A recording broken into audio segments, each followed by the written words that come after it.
各位兄弟高义，坐下喝杯水酒吧。姑爷，我心里闹腾啊。您说要不是因为我说那几句狠话，他不也不至于死吗？不是？别自责了，他的死跟你没关系。不是说他出身武官吗？千军万马都杀过来了，说几句重话就受不了了。安心吧，您那。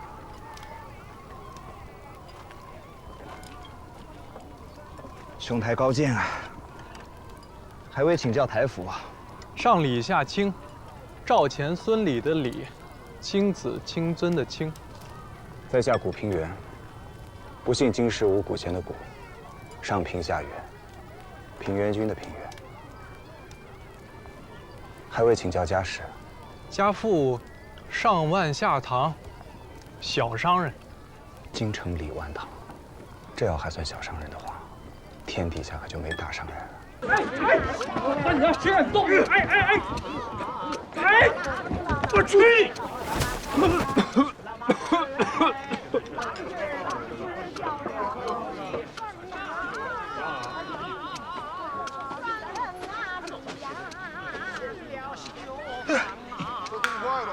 李少爷，你这练的什么功？练什么功啊？搭把手，搭把手。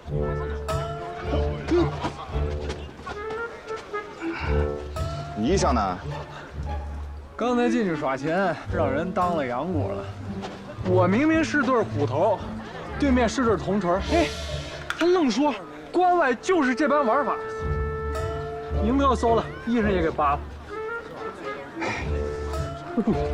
哎，不是，衣服。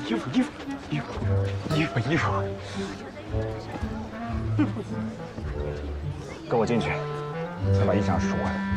赎回来？哟，古爷，来瞧新鲜来了，古爷，来，刘强。古爷。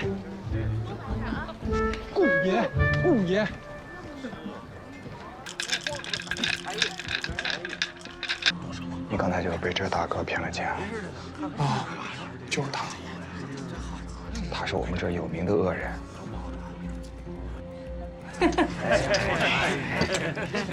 你输了，是个对子。什么对的不对的？你看清楚，这张牌是10点，这张牌是11点，是你输了。你赖个屁啊！哎，点子大就赢，点子小就输，也没有天杠地杠是吗？谁敢说不是？兄弟，你们关外都是这么玩牌的吗？这规矩我可没听说过。规矩，关外的规矩就是关外人一定会赢。识相的把你的手拿开，不然掰断你的指头。看，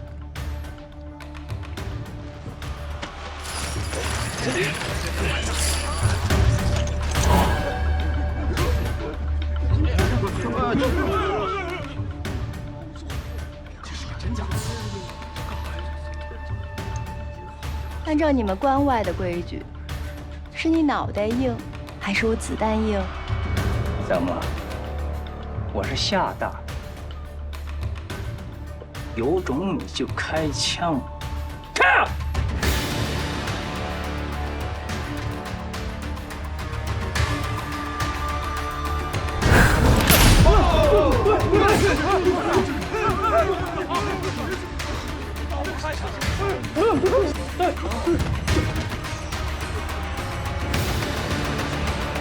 你猜我敢不敢？赌吗？我赌你不敢，你不敢。诸位，帮庄还是帮闲？再不下注，我就扣班机了。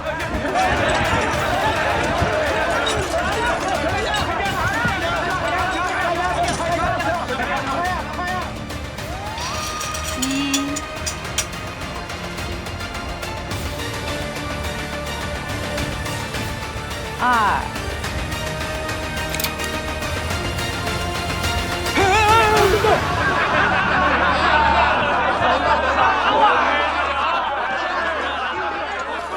哎，李家大少爷，你让我等得好苦啊！他们跟我说你在这儿。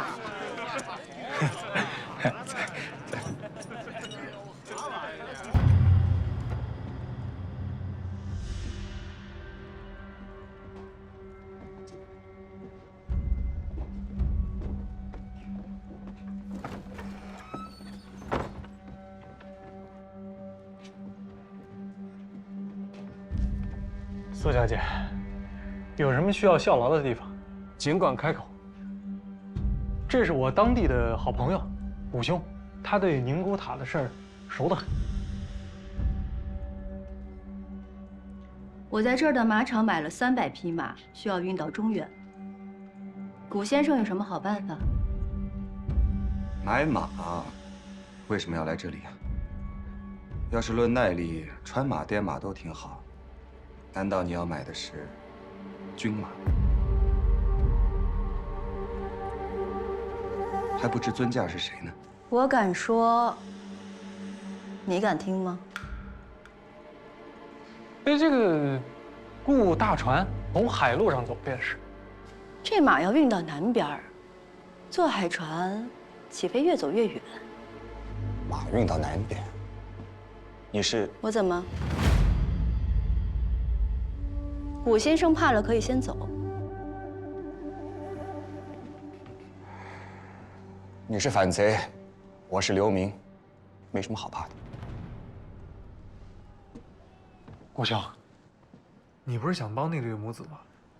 苏小姐能走了，你跟那孩子自然也能走，帮他就帮你呢。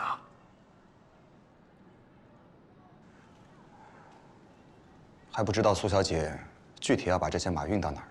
只要出了城，其他事儿不用你管。行吧，那容我想想办法。等一下，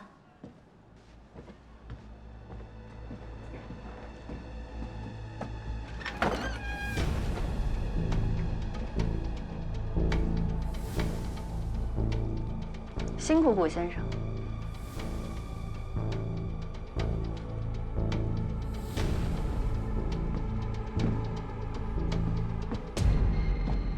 苏小姐，你不怕他告密啊？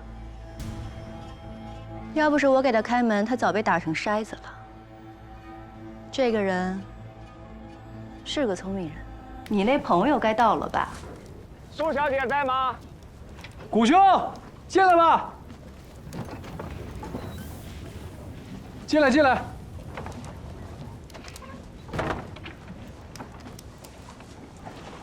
坐。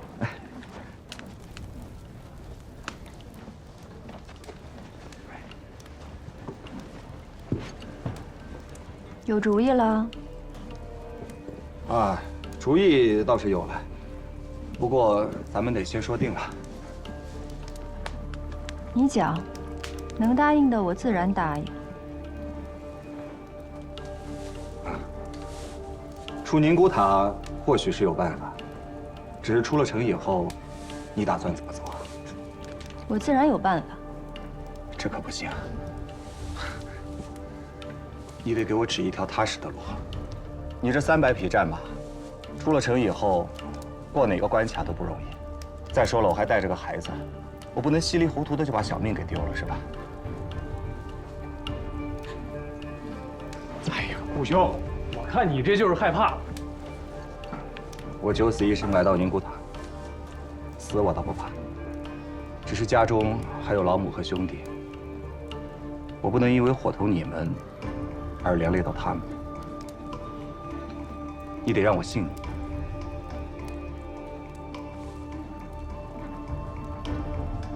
给他。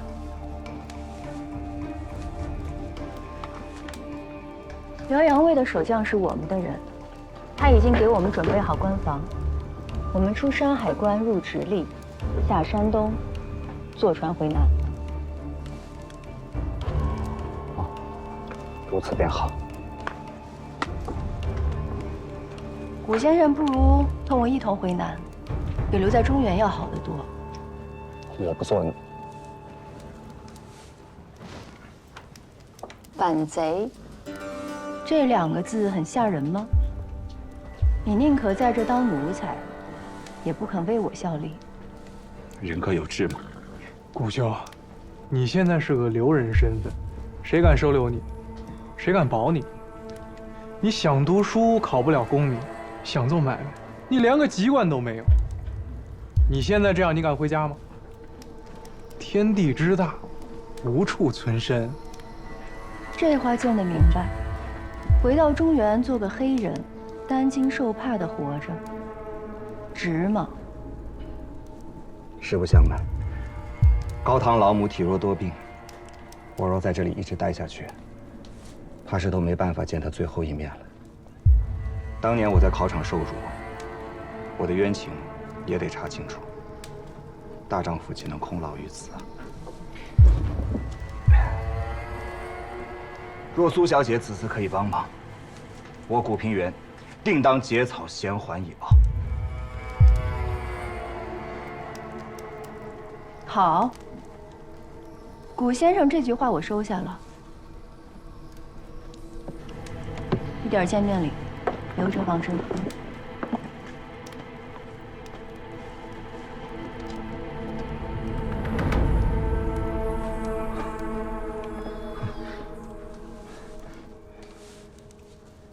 哎，李青少爷，你还未成亲吧？那自然是没有。那便好，咱们宁古塔的姑娘们可够劲儿，不成个亲再回去，太可惜了。你这说什么酒话？妙计呀！来，随我进城，给你挑个好的。为什么非得是我呀？不是你五省连号的李清大少爷，谁用得了那么大排场啊？不是，哎，这非得是我。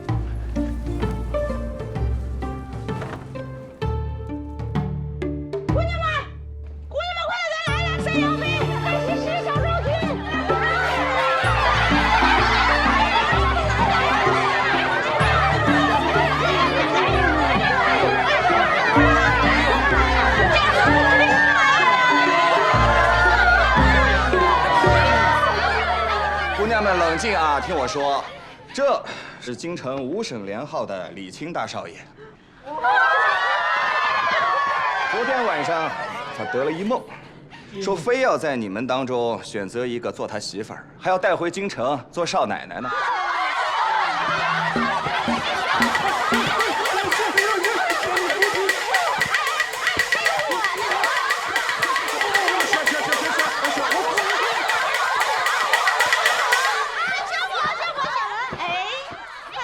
这一大早啊，肥猪就拱门了，你也太没有眼光了，你像个小伙呢！哎呀，去吧，都给我下去！姑娘，您能不能先下来？我不下去。昭君姐姐，要不您先回去，梳洗打扮好了，明天还要带你上京城呢。我就不下去。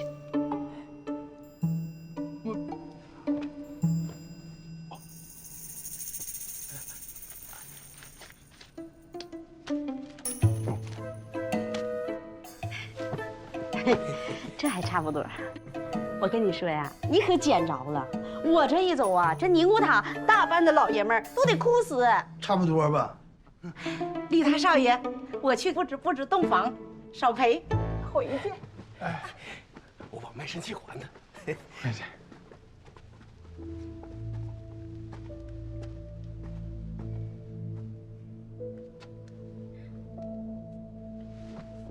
多谢二位。你快起来。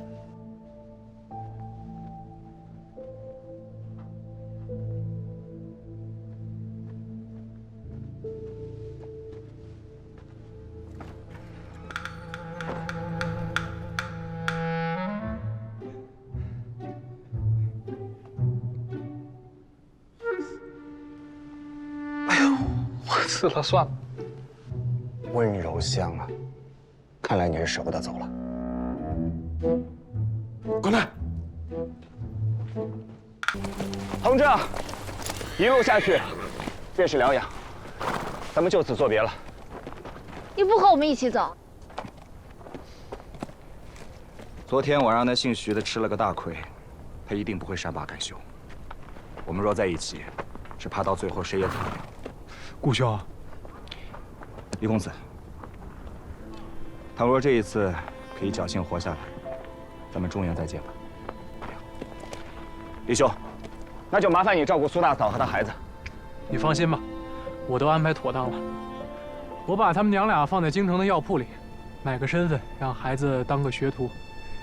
李家在这江南江北养了几万个伙计，还怕再多这2个？顾兄，我应了你。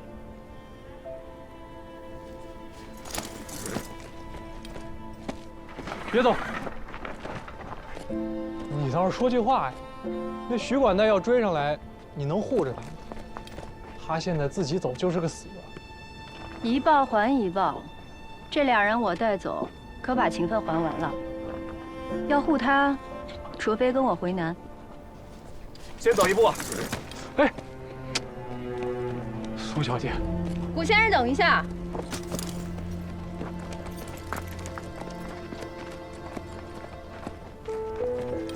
刚来宁古塔的时候，我还纳闷呢，这么多流放的犯人就这么住着，也不堪压起来。后来我想明白了，方圆几百里连个人烟都没有，逃都逃不出去。你哪里有别的路可逃？听天由命吧。你要答应跟我回南，我有办法保你平安无恙。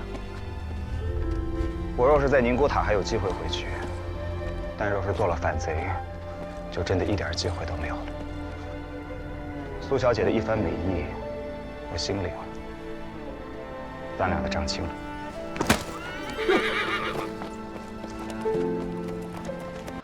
人生何处不相逢？那这事儿我爹怨不得我了。什么就怨不得你了？我来的时候，我爹担心的要命，千叮咛万嘱咐，让我千万不要跟那个宁古塔的流人说话。今儿呢，是你自个儿推门而入，那就怨不得我了。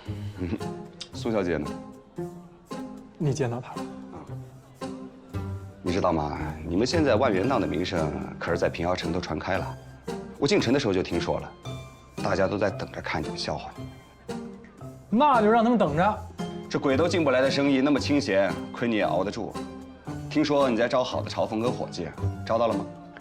这些事儿啊，苏小姐在忙。我也从北京带了几个人，都是老朝奉。头2天还肯坐这坐堂呢，现在全躲到那后屋打牌吃酒，那比我还快活。我听说你到太宇峰了呀？怎么，今儿是来刺探消息，还是让人给赶出来了呀？我自然是被人赶出来了。我这种大外行入不了他们的法眼，但我倒有些主意。莫不如咱们可以再联手一次？咱们联手？我们都是外行啊！乱拳打死老师傅，子曰：“焉知来者不如今呢？”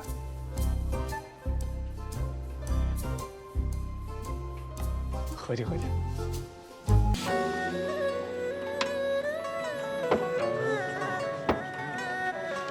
来，一人。读了四书五经，学会一身坦荡，翻过陈年旧账。诸位，经纶光阴，别错你的面庞，眼过人情薄凉。我看过万里雪梦，也曾为谁惊落不放。只想这一场。各位，平遥城的老少爷们，4乡8里的叔伯兄弟，在下李清，京城李家的人。在这平遥城啊，开了一家万元档，主要就是为了来当学生学艺的。感谢各位的捧场。我们呀是外行，不敢劳动大家伙的腿脚到店里去续画，更不敢站在那高柜台后头压人一头。我们就在这城门处做点小生意，当场对，当场取。万元档的当铺在东边，银号在西边，凭票领银，童叟无欺。诸位，醒了。大大什么呀？凭票领银，童叟无欺啊！还能喘一口气，就剩几这凄凉，扛过刀剑风霜，人生。中3两3千，把3000给抹了。银簪子1只，当3两银子。出票。大嫂啊，这3000呢，就当是本店的小利了，可满意啊？满意。来，在这上面画押。做人应如同伴，万元内放，一步烽烟，一条路，一生永脚步丈量。日出东方。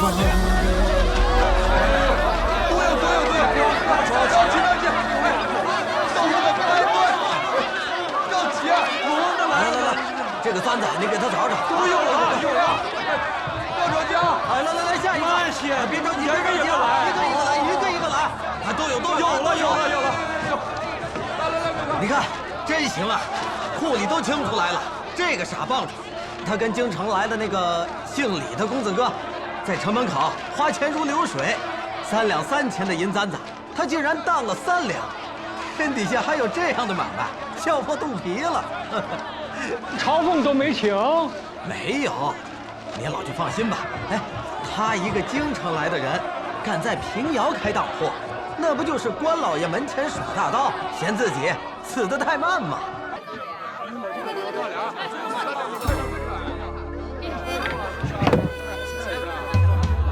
别着急啊，一个来。称一下看看多贵。几天就挣下这么多。好，珠花簪子1根，当银5两。你的花钱大好了啊！在这画押。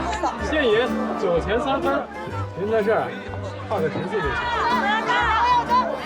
上好布匹1款，当银10两。随时能取。我店门口那个大银葫芦您看见了吗？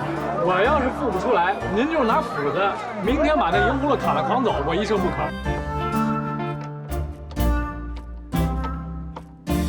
小心的钢啊！踩里头去，小心地上。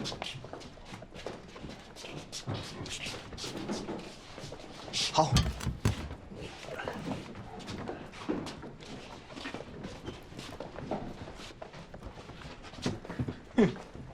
这下倒好，那全平遥城的破烂都在我这儿了。哎，掌柜的，麻烦让一下。哎，我怎么觉得还不够呢？哎，咱俩今儿是把外行的事儿那干绝了。人家刚在我们这儿当完东西，转头出门就笑我们俩傻瓜呢。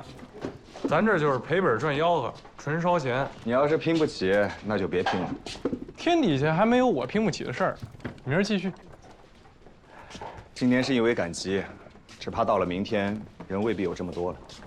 明儿呀，咱们就照荒抓药，把平遥城下面的9乡12村，家家户户全都扫到一遍。这就叫上门当。哎，古兄，这个名字好，就上门当。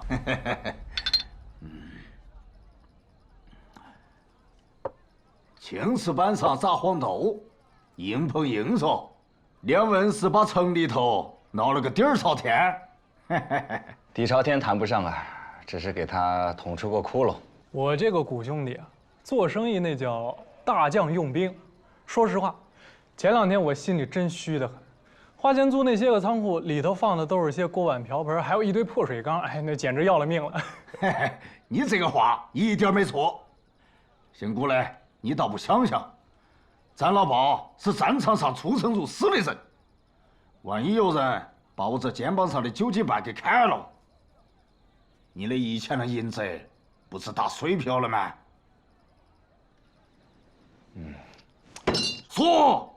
说实话。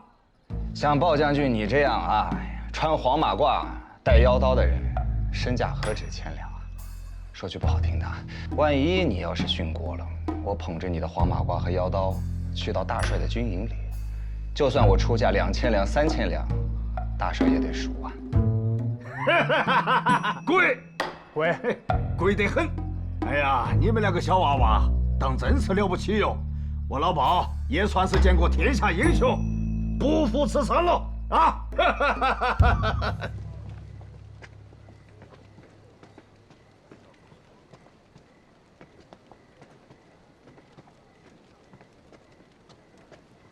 哎呀，你说，咱们这么一搅和，把平遥城捅了个窟窿，你是不是就能脱困了？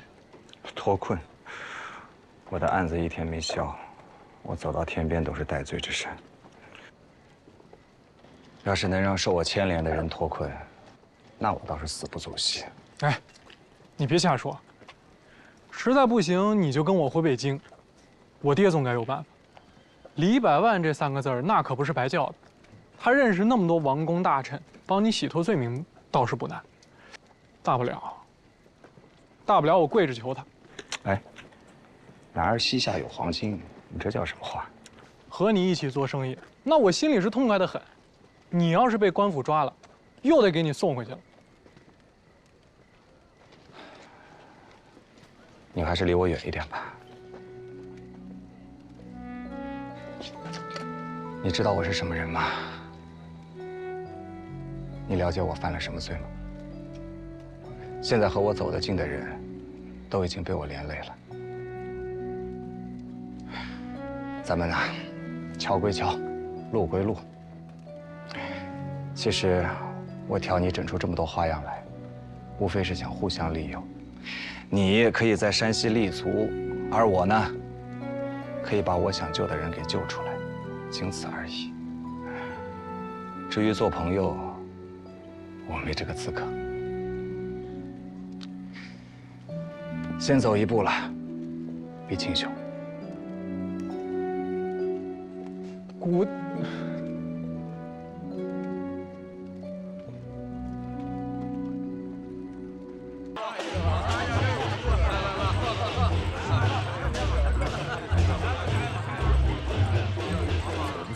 外约到的那个，结婚成了你家的少爷。李清雄，他来这闹球上来，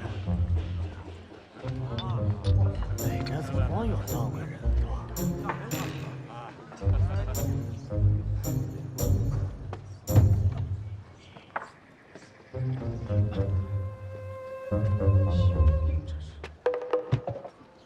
未及道喜。恕罪，恕罪。我给大家介绍一下啊，这是我朋友，京城李百万的大掌柜，万元档的当家人，李清雄。这个就是李百万的公子。最近出了个新鲜事儿，平遥城来了几十个朝奉，你说他们这是要干什么呀？这几十个朝奉掌柜。突然之间到平遥这个小县城里来，只怕是你身边那个苏小姐搞的鬼吧？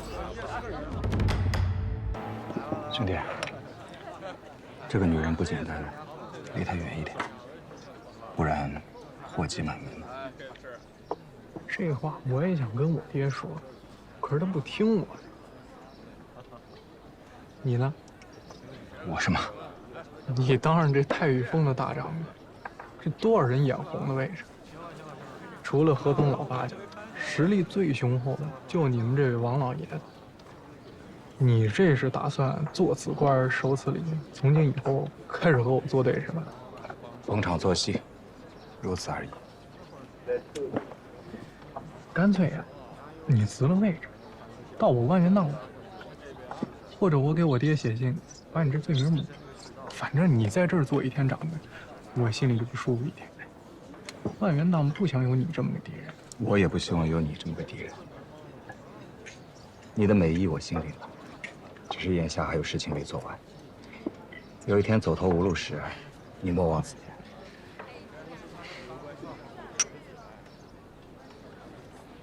言。他是从南边过来的，我觉得他肯定会牵连我们家。咱得想着跟他斗一斗。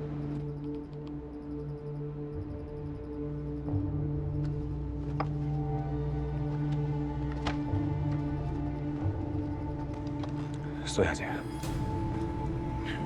我们东家要我务必拿下康家的产业，您看能不能让我一让？哎呀，刚才那些人死得好惨呀！是你。你不会也想跟他们一起吧？不要。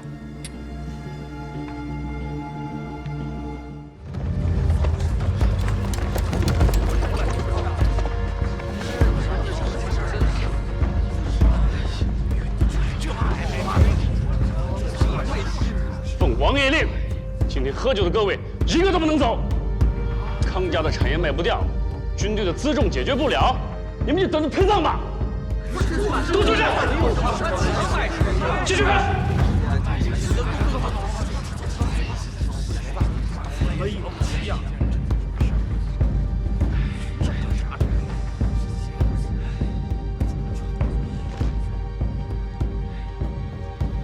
700万两，李掌柜的，既然他们都死了，我就接着您的价喊了。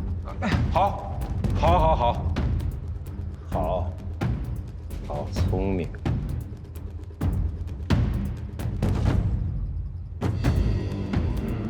800万两，1000万两。这位小哥，面生的很啊。你认识他就行，不面生吧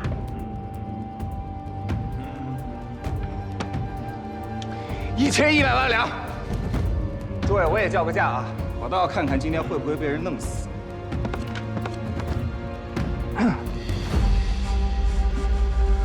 1400万两，1500万两。反正你交多少，我就比你多加100万两。诸位得罪了啊！今天我是势在必得。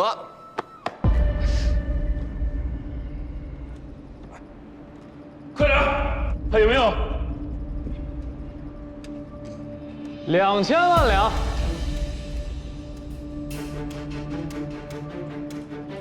怎么？ 京城李百万家的不够格吗？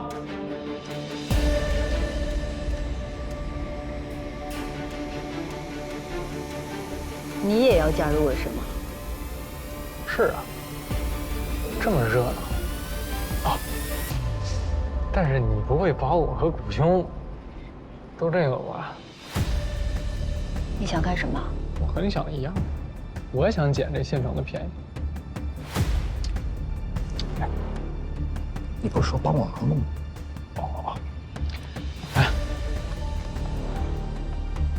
你喊多少来着？2100万两。 2500万两。 2600万两。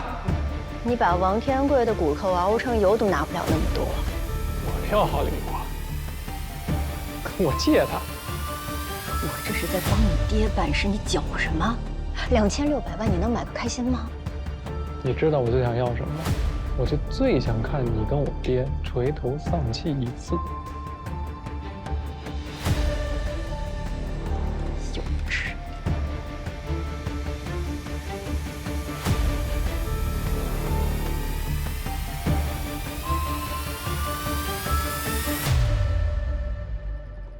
谷兄弟是吧？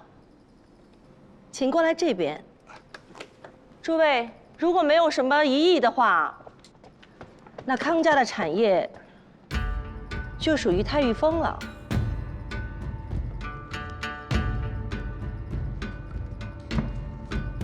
康掌柜，2600万两数目太大，允我10日之内划清给你，承让。有这么多的银子，何必杀人呢？ 大奶奶，你想什么呢？人不是我杀的。哎，好，太玉峰以后就是老八家了。我恭喜谷兄弟。恭喜。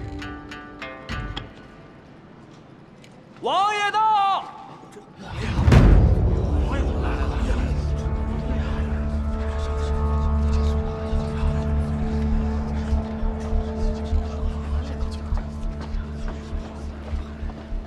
王爷，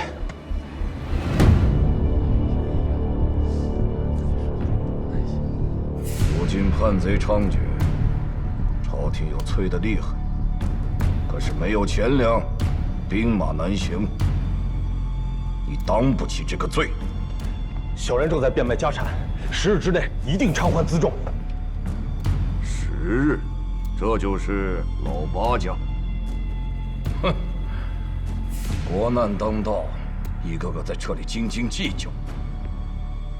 朝廷说我心慈手软，那我也没有办法。都一起锁了吧，好歹也有个交代。哥，拿下！3日内交不上来，走，一个都活不了。快点，快点，走，快点，快走，快走，走，走。以为兜里有俩钱，就都是人了吗？在我眼里，不过是一屋子的屁。走，快点，快点，快走。少东家，太尉封掌柜古先生来拜，就说我不在。等一下，为什么不见？他会觉得我算计他。算计他？他在太尉峰，你在万元荡，你不算计他，算计谁？去，问问他什么时候把那300万两银子交出来，怎么放出来的？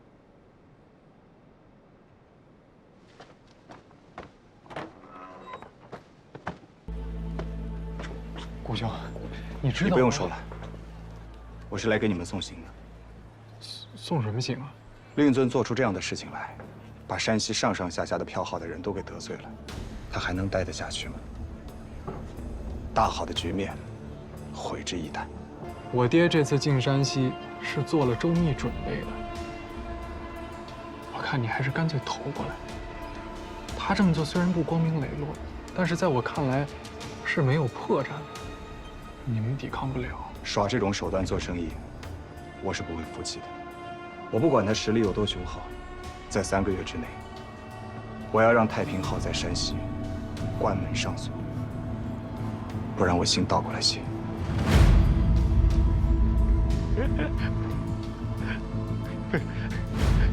顾兄，你这是说大话呢？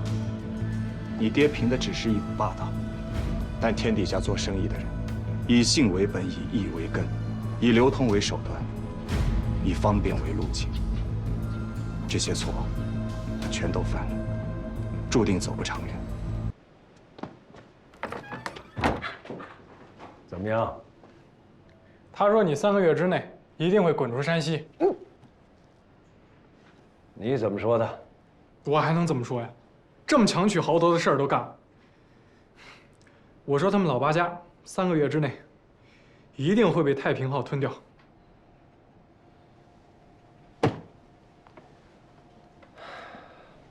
要想在这立足，你客客气气的拱手赔笑脸，你到时候连残羹剩饭你都吃不下。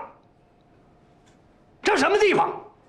天下票号的发源地，财富的汇集之所。想站稳脚跟，你奋发图强，一辈子可能都达不到。打蛇就得打7寸，断了他的念想，取他的精华。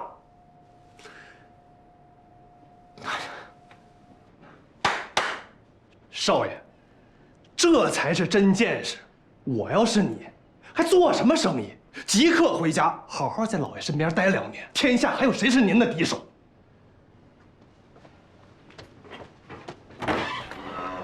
哎，顾兄，你怎么又来了？什么事儿？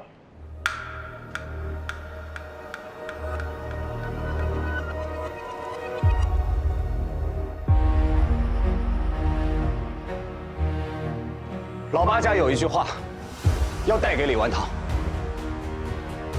行商之人，以商道自律，不要再做以势压人的事儿了。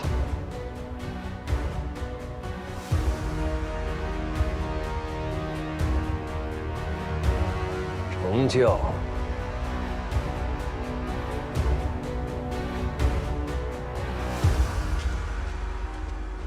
他怎么了？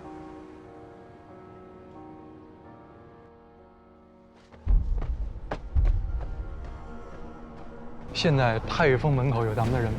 有啊，我就是从那儿回来的。我走的时候，还有咱们5、6个人在那儿盯着，轮流回来汇报消息。行，你现在抓紧去告诉咱们自己的人，如果待会儿老百姓砸开门冲进去打人抢东西了，让他们一定要护住顾掌柜的。万万伤不得的，那人是我兄弟，记下了啊。哦，别忘了啊。哎，少东家还真是念旧情啊。怎么，我护不得他？我是怕你护着他，他也未必领你的情啊。我能在这儿立足，靠他帮了我。我就是纳闷啊，既然你那么不喜欢老爷用手段搞垮老八家，怎么又一个劲儿的想看着你兄弟倒台呢？我就不想看他赢。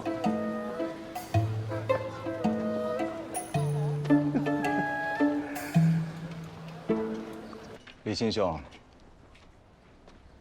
顾兄，那些银车呢？出来吧！哎，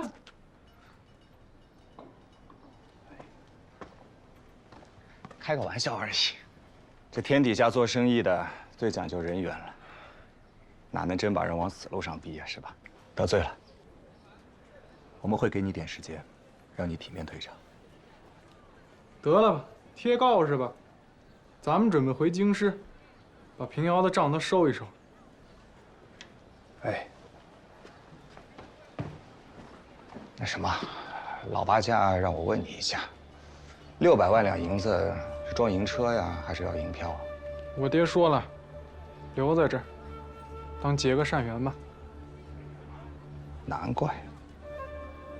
难怪什么？难怪能做那么大生意呢。这话说的有风度啊。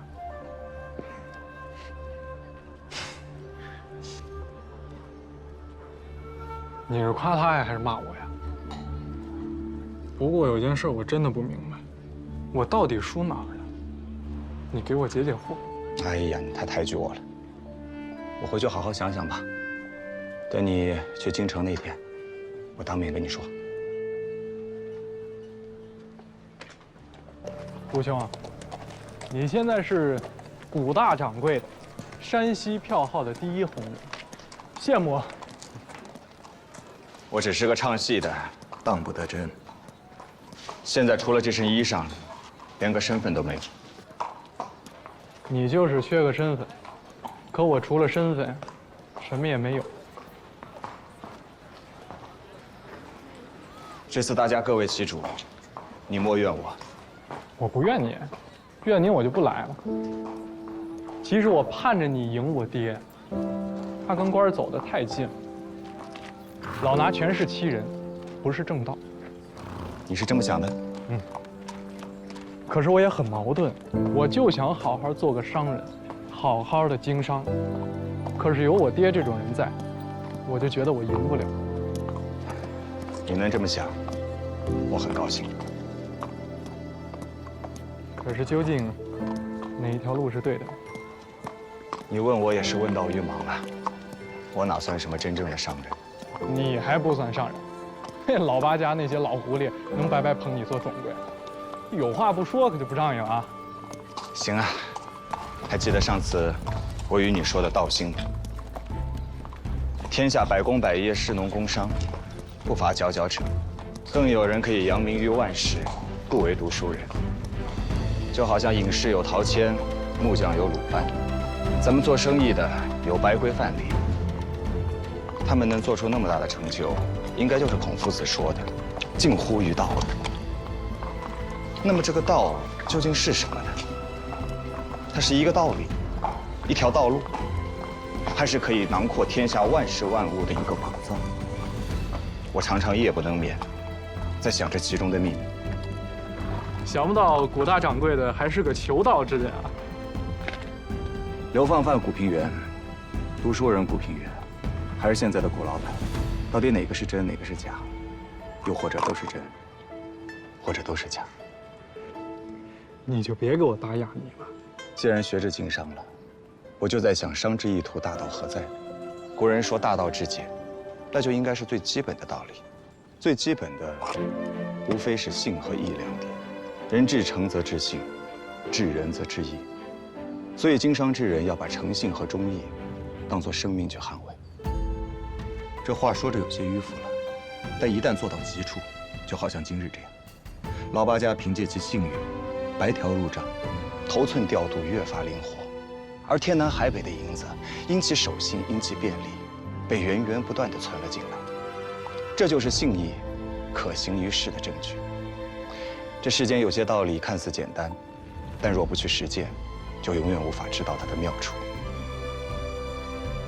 这么多年过去了，但你这点头巾气儿还是在的。你让我说的，我要消化我。我打算打道回府了，等我再来山西，一定再来看你。我四海飘零，还不知道下一站会飘到哪儿呢。这样，等什么时候大赦天下了，我恢复自由身，我过去找你。你还要走？既然是唱戏啊，总有唱完的那一天。我暂留在这里，还有我要救的人。走了，这。故乡。不过一定会有人记得，咱们大闹平遥城，城门当、上门当、佛门当，让这平遥所有的票号、银号一概低头，真是痛快。一定会有人记得的。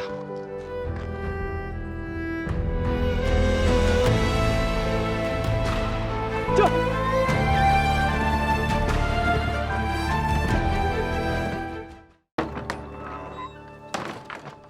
我们老太爷说了，没工夫见你，正陪客人谈事儿呢。来，原帖奉还，请回。哪里来的客人？故乡。李清兄，我就猜到了，想必就是你。行，别在这说，先走。你怎么刚到安徽来就得罪了那姓胡的家伙呀？那老东西是个死脑筋，他眼睛里能夹你。你听我的，找个时间，我想办法帮你俩说和。你这次是随你爹一起来的吧？在山西的时候，我把他得罪得死死的，指望着他来帮我，算了吧。也是。那这样，我还认识一些当地的茶商朋友，我自个儿掏一笔钱，让他们把你那些茶叶收购了。总之不能让你亏了吧？有你这句话，我已经铭珠肺腑了。哎呀，这是我家这蓝雪茶呀，那可是千古的美女。要是只混迹在庸脂祖粉里边，我觉得未免太可惜了。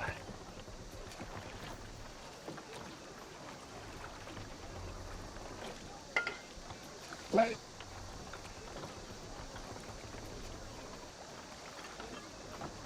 蓝雪。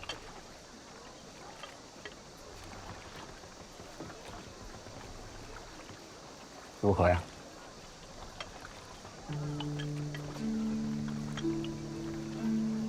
天姿国色，果然是知己啊，肯说真话。可那有什么用啊？北京的茶商都听我爹的话，你又把安徽的茶商会给得罪了。这么好的茶真是可惜，或者卖给那些蒙古人啊！蒙古人已经给我得罪完了。这怎么到哪儿都得弄得鸡飞狗跳的呀？你以为我想啊？我现在就是个茶农，我一家老小等着卖茶叶吃饭呢。那些收茶的吸血鬼把价格压那么低，那我怎么办？任由他们欺负？我看你是没路走了。我也想明白了，可能我这辈子就是没路走的命吧。我早就习惯了。你说你家主持的那个万茶大会，我这蓝雪茶能不能多亏？能啊。蓝雪夺魁，你这夺个状元，画马游街，高官得坐。哎呀，我看你这美梦做的是真好。你信不信我一脚把你踹湖里去？就知道讽刺我。哎呀，不过说起来，你要真的想进我们家那万茶大会，我可以想法子把你送进去。不过再往后的，我就帮不了你了。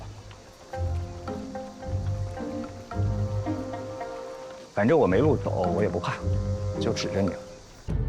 完了，你这朋友把咱坑惨了，他不来，咱们怎么进去啊？糟了，这回。谁关门啊？谁关门？哎，谁呀？放我出去！谁关门啊？啊！少爷，就今儿一天，老爷下死命令，说您出去走半步路，那就是断头路。您哪儿断什么头路？你敢？人都认好了，我开门！别愣着，你想想办法呀！这么大的王府，不可能只有一个门，咱们再找找，看看有没有其他门可以进的。往那边走。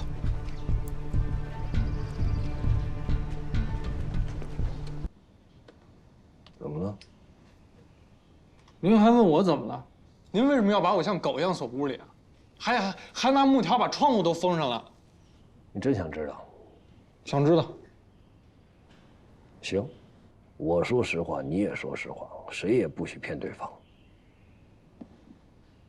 一句假话都不说。嗯。好，我先问你，你今天早上出去干什么？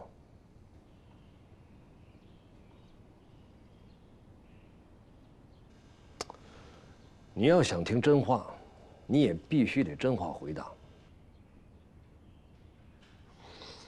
古平原来了，带了他的茶叶，想参加万茶大会。我答应帮他，用我的腰牌把他送进去，但这已经失约了。你在平遥受辱，他难道不是你的敌人吗？你跟他哪来的交情？我也不知道为什么，但是我就是担心他。哼。你还是担心一下你自己，担心你爹，真以为你是李万堂的儿子就太平无事了？这泼天的富贵，倾倒朝野的权势，一夜之间都能化为虚无。你就告诉我他在哪儿就行。你想知道？哎，先别回答，问你3个问题，到时候你还想知道，我自然一诺无辞。这个人坏了我和你爹的大事儿，真想把他救回来？我想。就不想知道是什么样的大事儿吗？那天万茶大会，我也在，我知道老佛爷要来，我给他准备了一杯毒茶，被姓古的给冲了。千载难逢的机会就这么冲了。下一次再遇到这样的机会，渺无希望。你救他，就是得罪我。你听完我讲这事儿，你都得担一半的责任。你把他救回来，你就是同伙，撇不清关系了。谋反大逆，何止杀头，何家9族都是寡罪。你还要不要救他？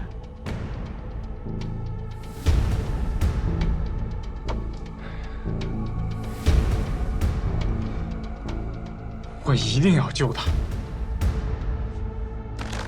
你这小子还真是不知道，那个女人要是死了，6王爷可以马上摄政，推广经商，扩大外交。到时候主持天下商界的人会是谁？你救他，就是妨碍你爹上位。真要救他吗？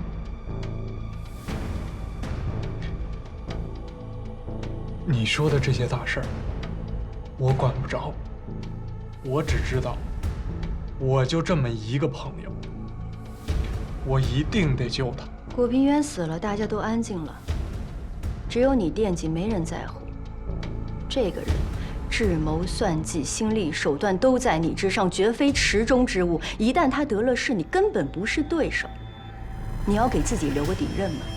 你想在这个世上留一个处处都高你一等的人活着吗？还要不要救他？回答我。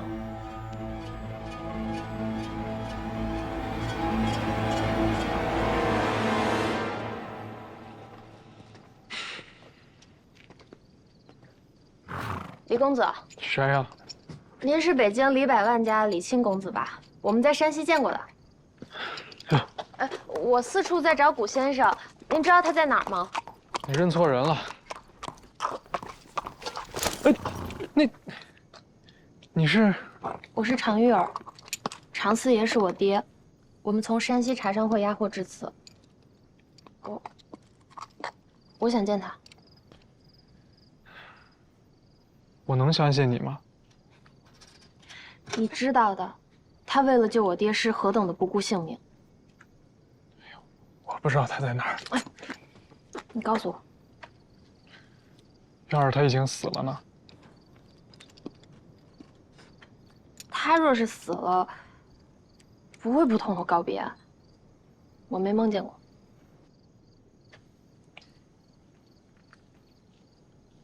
你这么说，我倒是信了。他在极寒之地。借着朝廷的势力来逼人做生意，可不是英雄好汉呢。哼！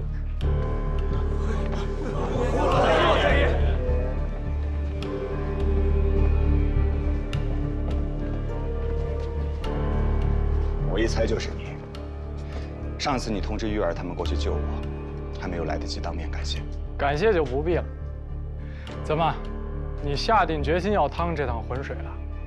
诸位，我看在古平原的面子上，原有的折扣加上1成。不过这也就到头了。你好大的口气啊！兄弟，我可不敢苟同。哼，那咱们就走着瞧。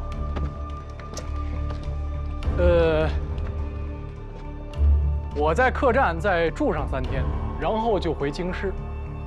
我等你们的消息。我给你带了2罐这么好的茶叶，你却在那里喝酒。茶水这东西越喝越清醒，不如你陪我喝酒。来，尝尝洋人送我的葡萄酒。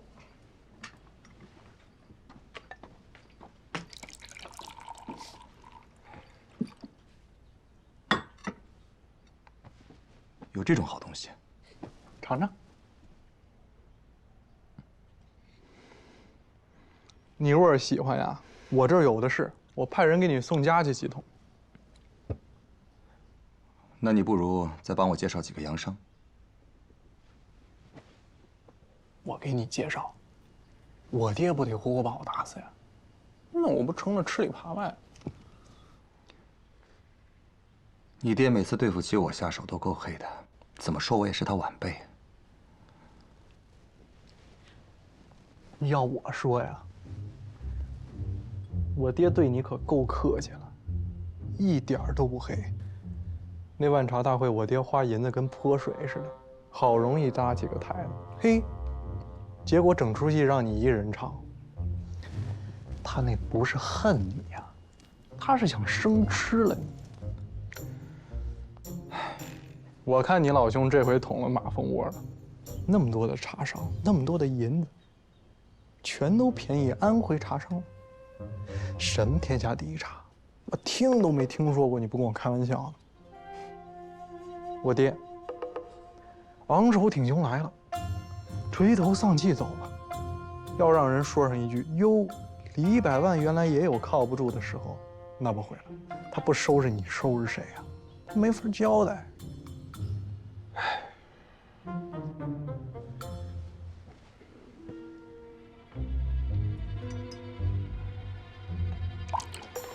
这安徽的茶商会怎么个意思呀？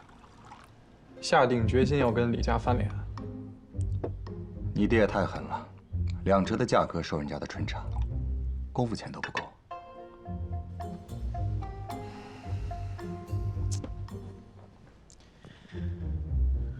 这事儿啊，我做不了主。把话带到了算完。知道为什么让我来吗？3个字儿，找挨骂。这话倒是痛快，可不是吗？我这次来本身是打算找你好好较量一下，可现在这情况也太胜之不武了。下次等我有自己的生意的时候。那你什么时候才能有自己的生意呢？我爹说了，等南方克复的时候，把家里的盐业生意交给我，掌管南7北6，300多家盐店。其实也不用300多家，一家就行。只要我能自己拿主意，省得一天到晚跟他屁股后头老干这种找挨骂的活。哎，你上哪儿去？找几个洋商啊，难不成真让你爹给逼死啊？你谁都不认识，怎么找啊？海关总管赫德你认识吗？祥和洋行的理查德你认识吗？上海滩，你去过吗？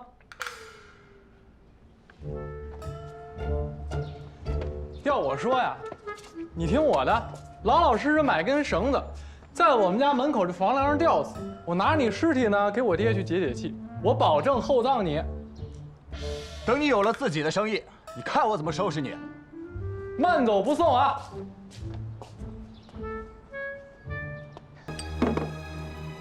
古平原那小子去了上海，是不是你指点的？是不是？他根本就不懂大清海关岛是怎么回事，他就是个小小的茶农，从流放地逃出来的囚犯。我就不明白了，你跟他结什么朋友，续什么交情？宁肯败了自家的生意，也要成全外人。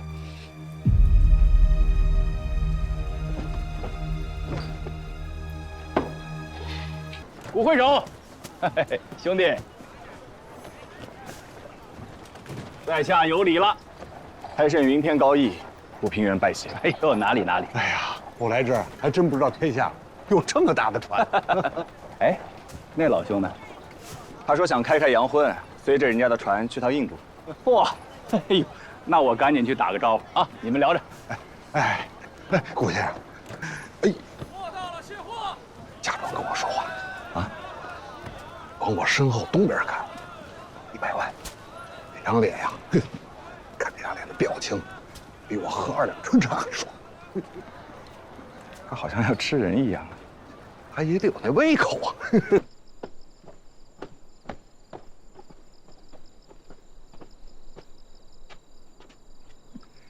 给嫂子问安，礼亲，有礼了。给兄弟还礼。哎，咱们是兄弟，交情自然与他人不同。你就进去说一刻钟闲话吧。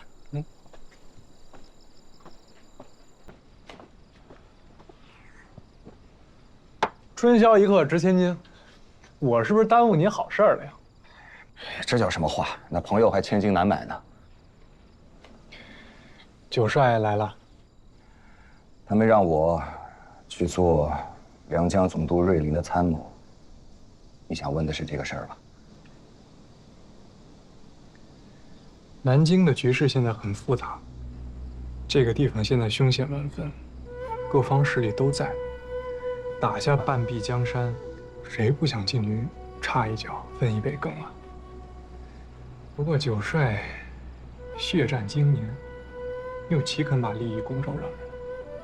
我看他推你这么个天不怕地不怕的主出来顶刀的，真是歹毒。你们李家也想在南京插上一脚？当然，我爹受王爷之托，要拿下南方的盐政，毕竟这是一大块肥肉。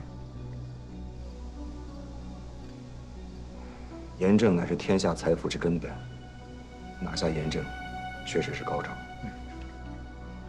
我来之前，我爹说了啊，这事儿交给我来办，只许成功，不许失败，凡事你要让我一让。好，我答应你。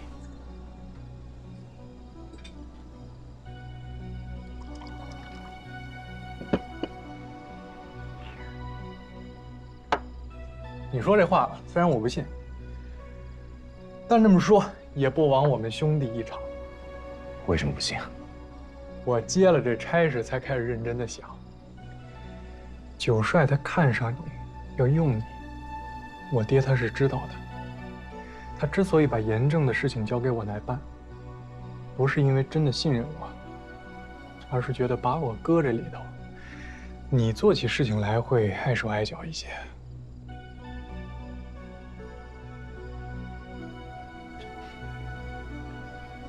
这些人拿我们当卒子玩。不过有句话，我想说给你听：哪怕将来有一天，我们兄弟真的反目成仇了，但生意归生意，我不会害你。我也不会。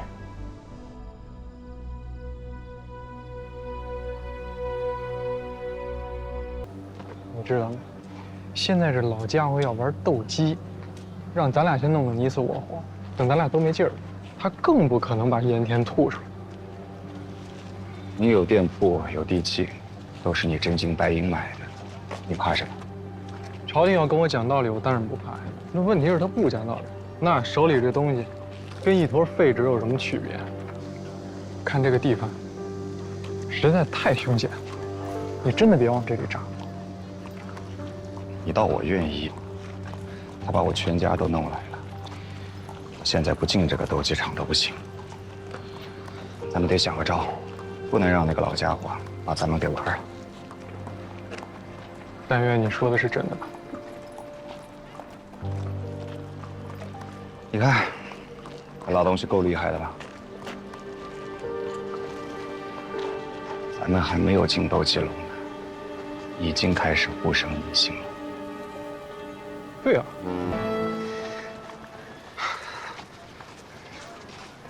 你们先走，来。被他们气得心口疼，你知道吗？他们这叫谈判吗？啊，这不就是例行通知我们吗？就好像有一个强盗跟我们说，可不可以拿点钱花，不就这么个道理吗？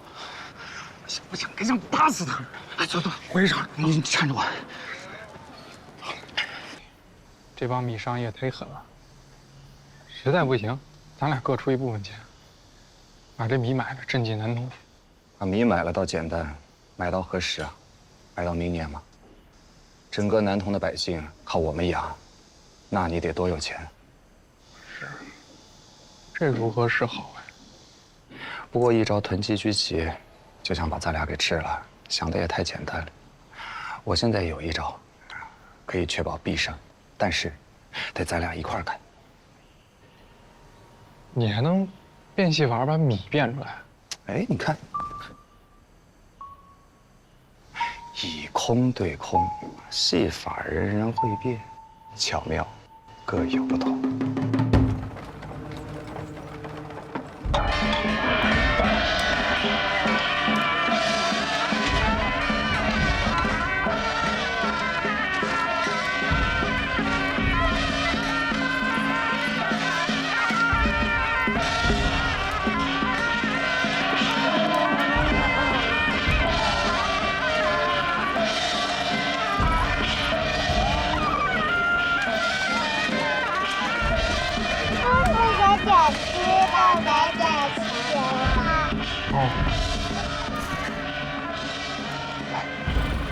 大大的，我喜欢大。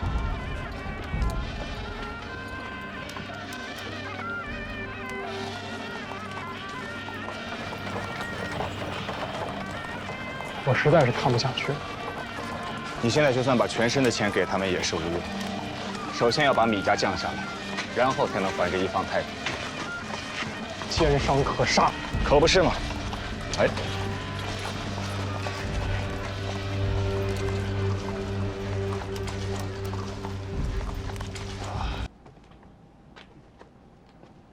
欢生古平原，李钦前来拜见前辈。是你们二位少爷呀？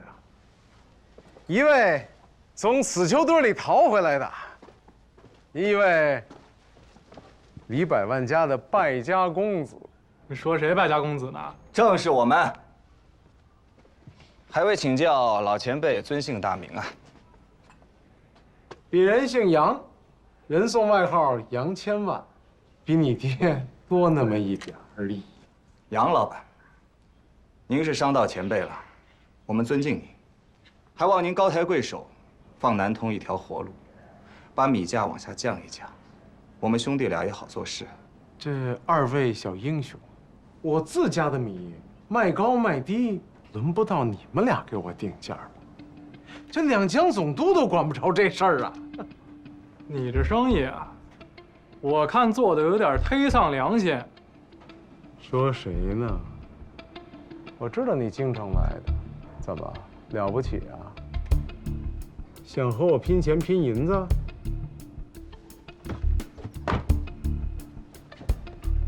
拼就拼，你这库里有多少米，我就买多少，有什么了不起的？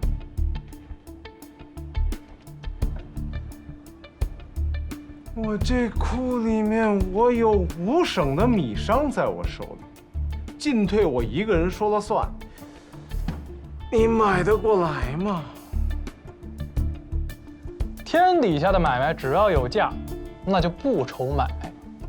哦，我等你买。怎么样，小子？你和他一样要和我偏偏？我没钱，我哪有钱买啊？我就一句话，现在我们修海棠需要人手，你若是不降米价的话，那就是我们的对价，那就得罪无怪了。得罪？动官威我都不怕。知道我背后是谁吗？纯王爷。谁稀得和你拼后台呀？杨老板，敢不敢跟我们打个赌啊？赌什么？赌你10天之内，米价必降。不但会降，而且会大降特降。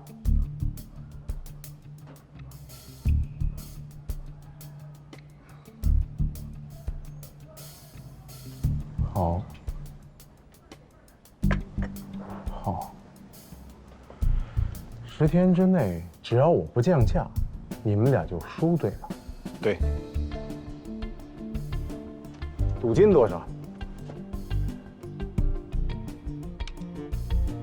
就这个，朝鲜国进贡的大东珠，一共就2颗，另一颗在皇太后的凤冠上。此宝夜间发光，能辟水而行。姑姑，值不值200万两银子？哎，我该戏演怎么样？挺好，能骗过他就够了。这杨千万，我跟你说，忒气人，拿他当前辈，他自己给脸不要脸。坑这种人的钱啊，我向来心里是没负担。对付他就得弄得他爪干毛净。你打算怎么办？你打算挣他多少钱？那自然是越多越好。我想啊，他不是叫杨千万吗？咱们就挣他1000万。我先去金陵买米，你到湖南、湖北、安徽这整个一带都跑上一趟，每天招摇过市，就说南通米贵。你李百万的儿子奉了两江总督之命前来收米，但是1粒米都别买。你现在手头能拿出的是多少？咱们凑凑。大概100多万两，够吗？够了。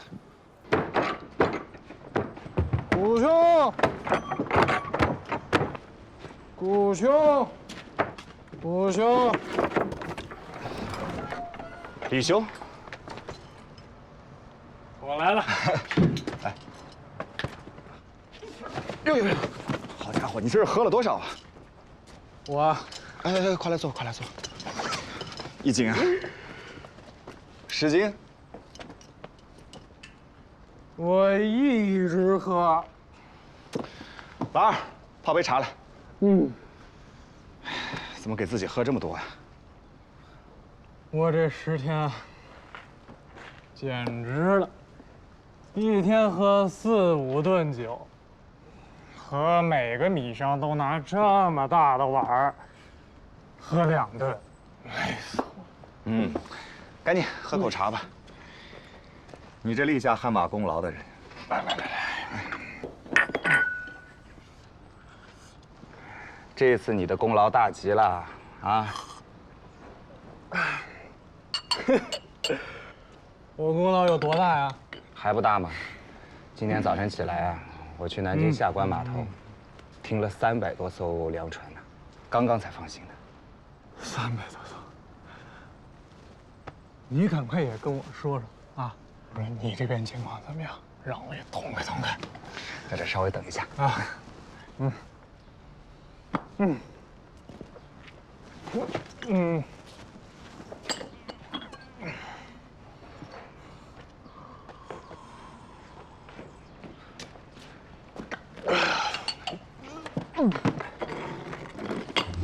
看看啊！哎呦，这是你的本钱，前后呢，卖了那个老家伙380万担，一共收入1140万两啊！1000多万两，痛快！我就是见着自己挣的银子格外的亲。李兄，还记得之前我们怎么约定的吗？我当然记得。这些，这些，还有这些，所有的银子都拿去修海棠。哎呀，不是这个意思。咱这次啊，主要就为了收拾那老小子，出口恶气。李雄啊，现在咱俩分修东西2个海棠，钱全部放在我这里，你用起来也不方便呢。这都是你应得的，拿去吧，都装好带回去。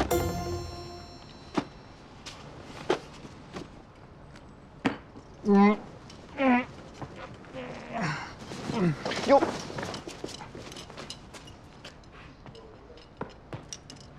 多谢谷兄。你谢我做什么呀？我这辈子第一次做生意，不为了赚钱啊！痛快，嘿嘿，痛快。哎，你说，瑞林这老东西忒狡猾，弄得我们俩跟2头牛似的。他1分钱不出，把我们俩鼻孔穿上绳蹬在手里，没这道理。我也在愁呢，盐厂工会的那些旧盐商该怎么处理？我是见不着他们，说句不恭敬的话，老爷子强举豪夺，把他们手里的盐场抢过来，幸好他们不知道老爷子躺下了，不然非得围上来把我生吃了。李家现在每年会从商铺里选拔能干的伙计，让他们自个儿出去当掌柜。我家老爷子为了盐场的事攒了不少人才，你要是缺人就跟我说。多谢兄弟。兄弟，约定还是那个约定啊，半年之内要做不过我，还得把手里的盐场给我，省得我爹笑话我没本事。这个我自然知道，但万一要是做过了呢？那不怕，你放心去做，我自然也不会手下留情的。不过还有一点，兄弟还是兄弟。我也是。这么有闲工夫啊？我给你带了点上好的灵芝，听说你娘醒了，灵芝粉最是安神。谢谢了。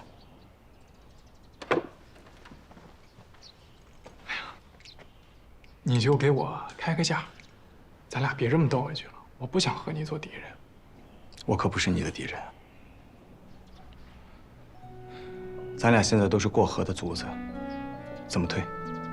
往哪里退？那斗到什么时候是个头呢？两江总督府不可能把两淮的盐场全部交给你们李家。你现在不是在和我斗，是在和整个官府斗。往大了说，你是在跟整个朝廷斗。你赢得了吗？如果我能赢，起码两淮的盐业我说了算。咱俩现在这么烧钱烧下去，没有任何意义啊！你就让我一口吃下去不行吗？你太贪婪了。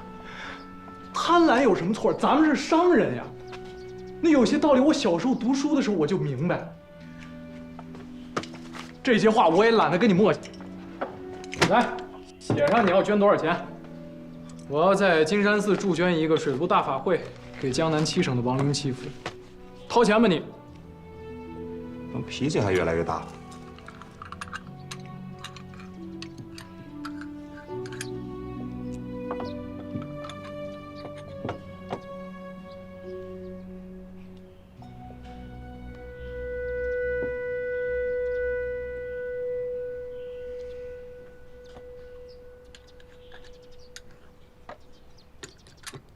哎，对了，你爹身体怎么样了？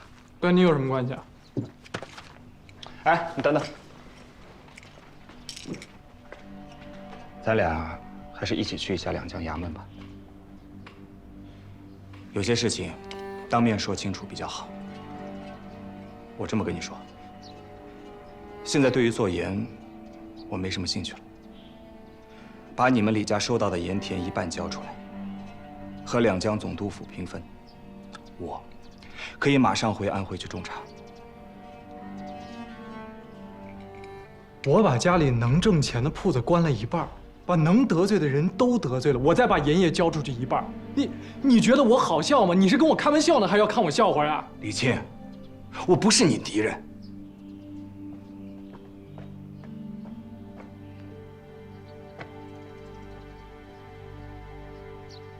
我觉得只拿一半盐场也不错，你斗不过两江总督府。爹，咱卖了那么多铺子，投了那么多银子，到这个时候您劝我放手啊？行了，在菩萨面前不要说那些带有同修气的话。爹，菩萨没有十方供养，他也成不了菩萨。您刚才说那话，我实在不明白什么意思。您要真怕了，我听您的，我现在就上两江总督府，我上那儿磕头认错去。但是我不懂您为什么这么怕呀？您到底怕什么？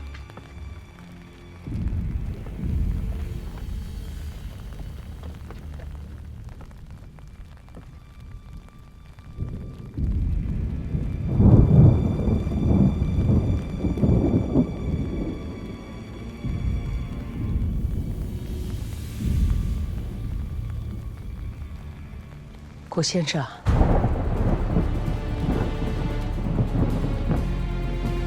你好吗？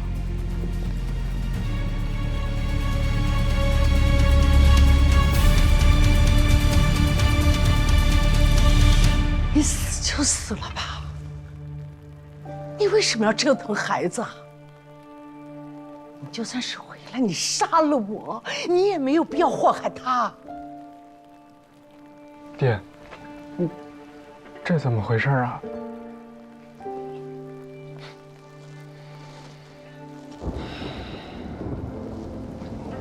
哪有不还的债呀？没人要你的债，全当你在京师死了。我一个人把2个孩子抚养大，大的读书好，他要去京师求功名。临走的时候，他还跟我说，他说他要去寻你的尸骨埋葬。我送他的时候，我莫名的担心，我喘不上气来，因为我不知道我自己在担心什么。现下我知道了，什么他咆哮考场，都是你的局。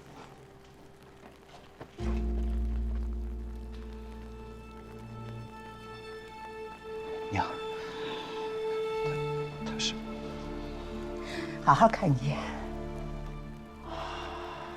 这就是你死掉了20年的爹。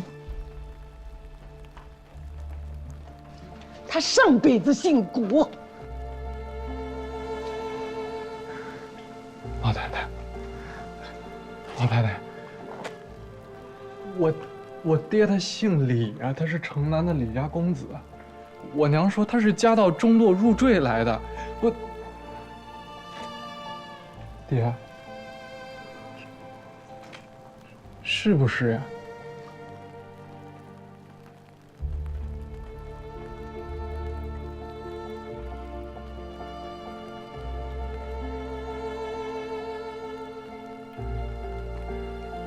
所以说，当年在客场上害我的人是你。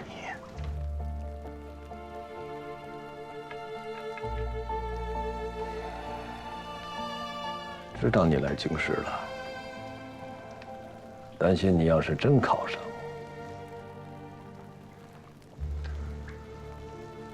这出戏就唱不下去了。我换了个身份，又再世投胎做人，血肉分离是人家的要求。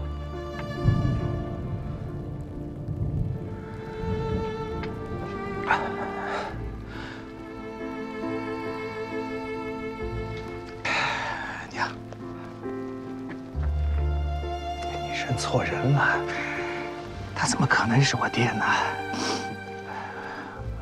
我爹在去考科举的路上已经死了，如今尸骨无存，而他只不过是一个下坠有钱人家的糟老头子，怎么可能是我爹呢？娘，外面风大，别在这儿待了，我带您回去。我陪你回去。慢着。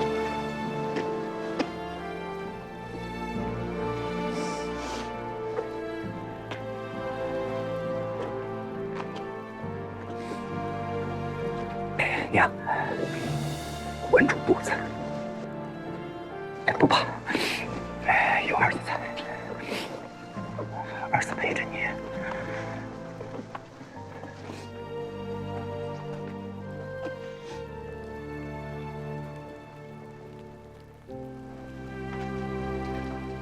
爹，爹，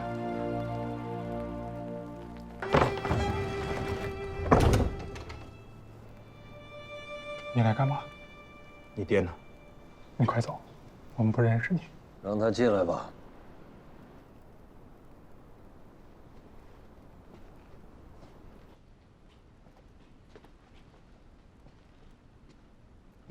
你头发呢？我求这儿的方丈帮我剃度，3000烦恼丝，去了也就去了。余生在这吃斋念佛，忏悔罪过。连你这个儿子也不要了。我这一生过去了。是啊，都过去了。后半生留在这儿，吃斋念佛，反正有菩萨保佑。不管之前做了多少造孽的事儿，都不会遭报应。你这笔账算得挺好啊。郭平原，你是来这看笑话的？你以为我想来啊？我娘让我来带句话。这件事儿，她已经放下了。她希望你可以好好活，自己放过自己。你别在这卖弄口舌，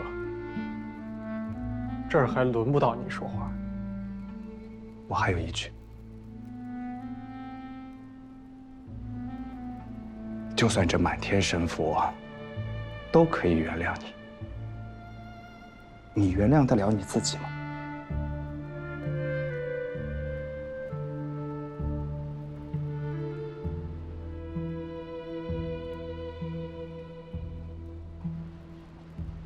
刘布，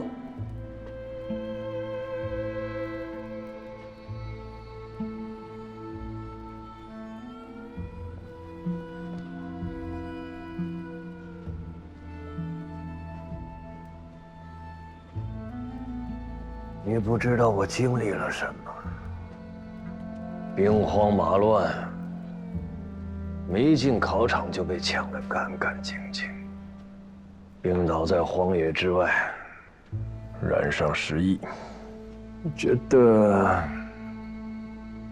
穷如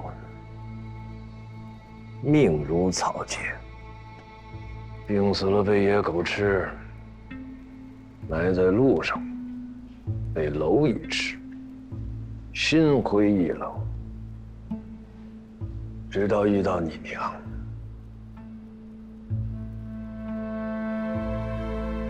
李家小姐那时还没出嫁，家务难定，偌大的生意在她自己手里。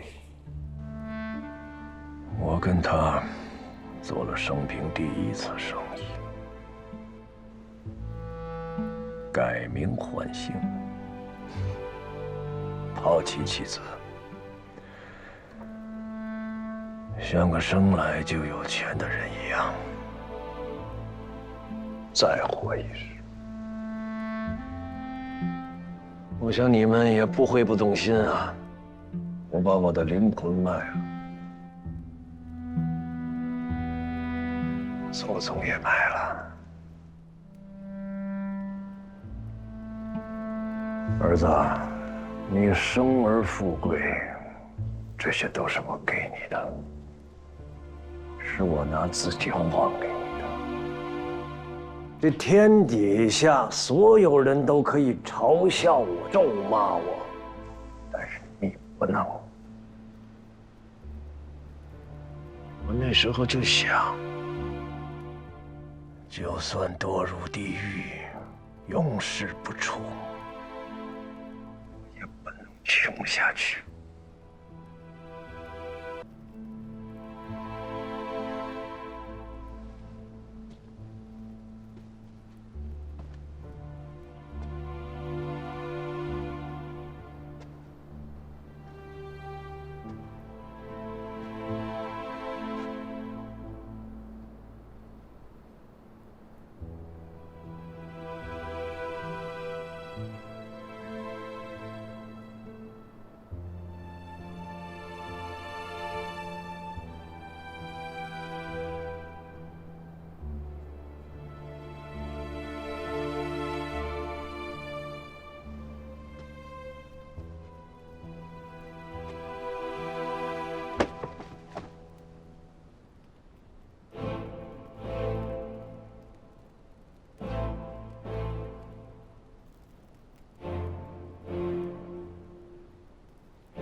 爹。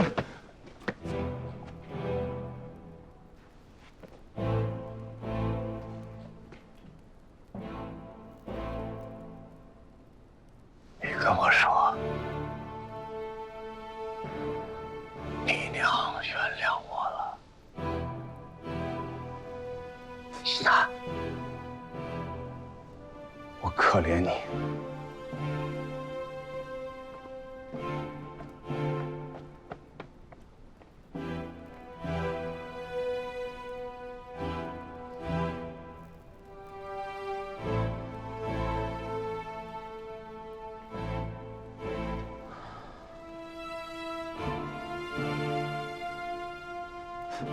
爹，爹，爹，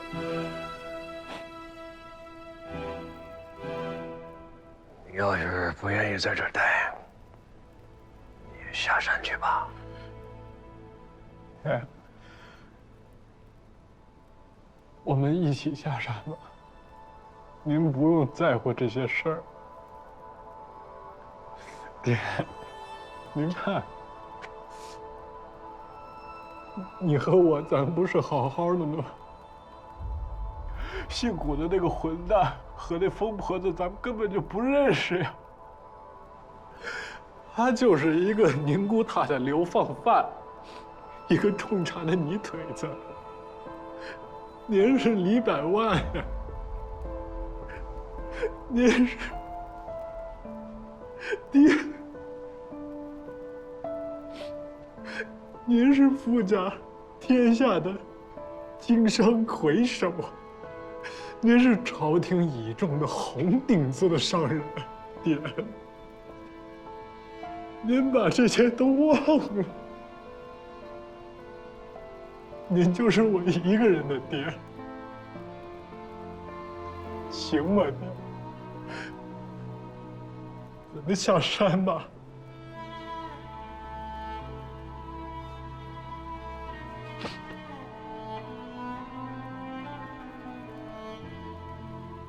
欲之未深，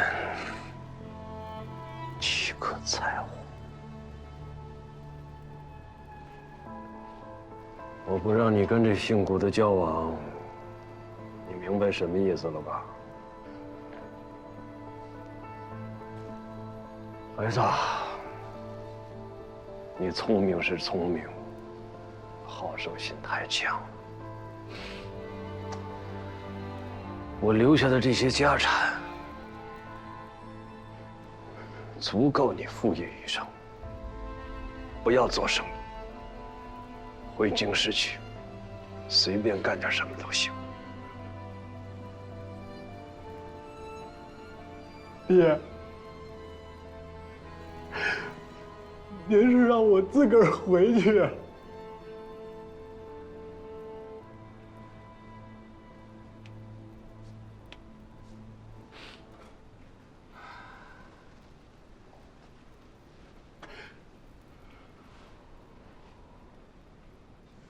我现在没有力气迈出这个门了。来到这里，在这个时候是天意，我会死在这儿，世世轮回，变成地间的泥巴，还债。补偿，赎罪。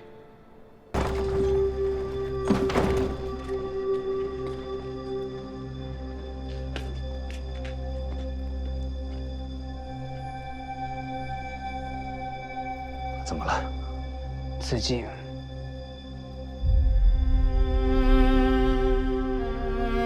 他怎么死的？服毒，他的药随身带着。是他让你来喊我的。他说给你个交代。阿弥陀佛。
还有脸来！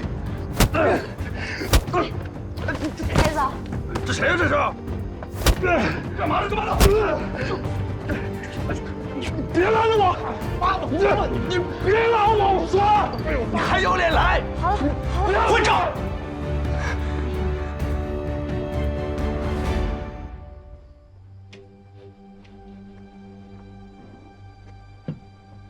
来，来，拿这个敷一下眼睛，淤血化了就好了。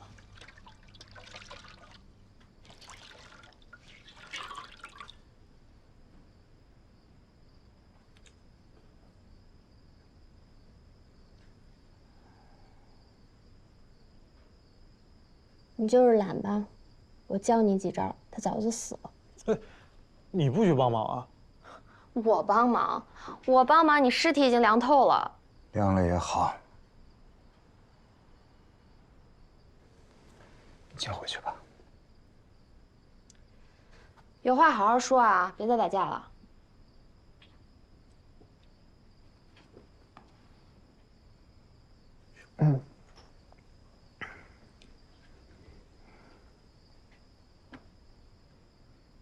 你还有脸来啊？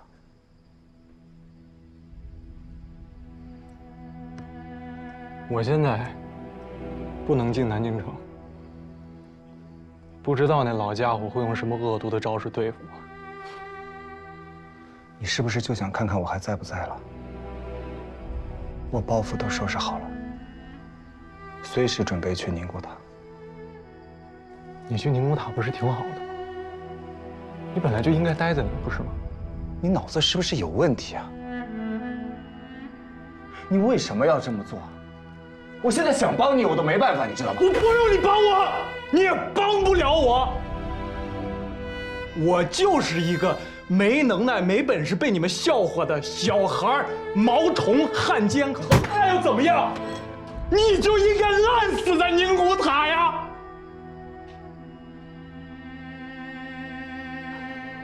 我好好的一个家都没了，我没路走了。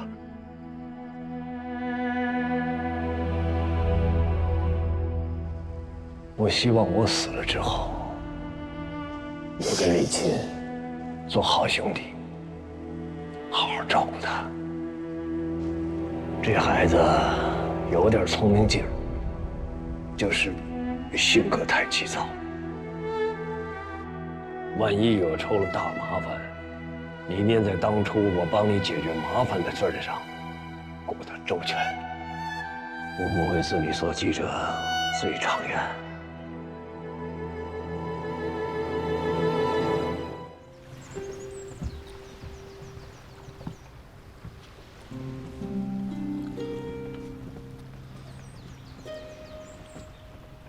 不用怀疑，你已经死了。瑞林把你交给我的时候，你就是个尸体。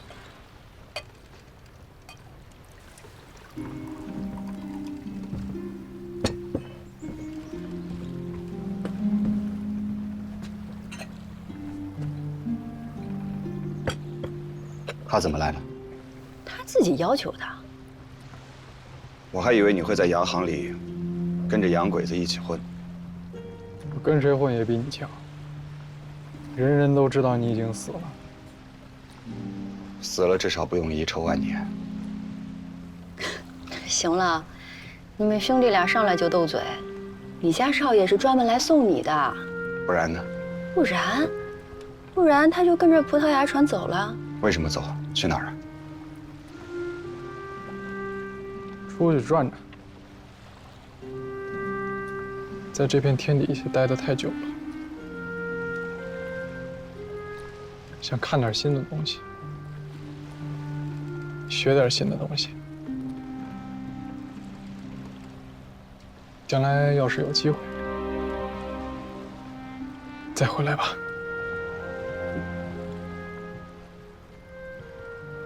你自己保重吧。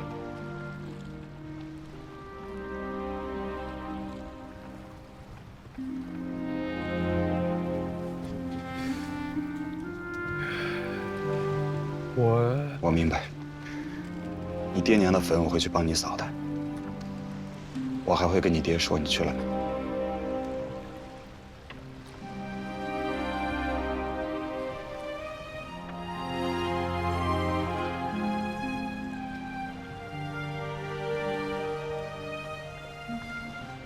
好，你安排好。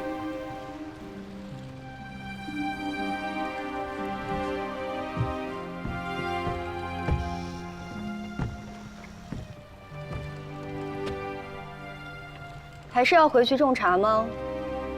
不知道，可能带上玉儿到处走走吧。或者换个名字，继续做生意，是不是？我只希望孩子一睁眼睛就能看见我。现在没有什么比这个更重要了。心灰意冷啦？也不是，不做官是还是要做的。 只希望将来大家都可以不用提心吊胆地活着，不用出卖自己的尊严，在这片天空下，都可以骄傲自由地活着。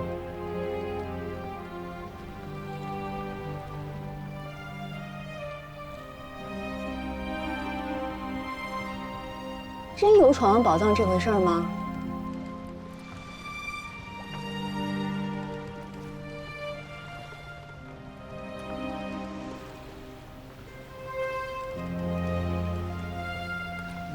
青山一发是中原，到他该出世的时候，自然会出来。